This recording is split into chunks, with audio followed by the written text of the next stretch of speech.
এটা হচ্ছে একটা কমিউনিটি ক্লিনিক, আত্মপুরা কমিউনিটি ক্লিনিক।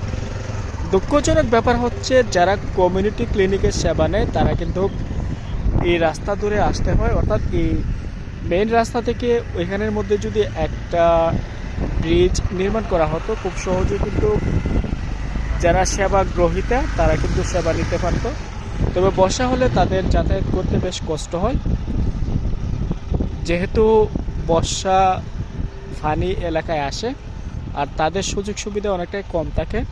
আমার মনে হয় যারা কমিউনিটি ক্লিনিক এর দায়িত্বে রয়েছেন বা রক্ষণাবেক্ষণ করে থাকেন তারা কিন্তু এই সেবা যারা নিতে চায় তাদের ফেসিলিটি একটু দেওয়া উচিত। দেখতে পারতেছেন তারা পানি ভেঙে আসছে সেবা নেওয়ার জন্য। ব্রিজ নির্মাণ করা হতো এই রাস্তা থেকে, তাহলে খুব সহজেই কিন্তু তারা সেবাটা নিতে পারতো। এমন সুন্দর সুন্দর দৃশ্য দেখতে হলে অবশ্যই গ্রামে আসতে পারেন, আর গ্রামের অপরূপ সৌন্দর্য অবশ্যই আপনার কাছে ভালো লাগবে।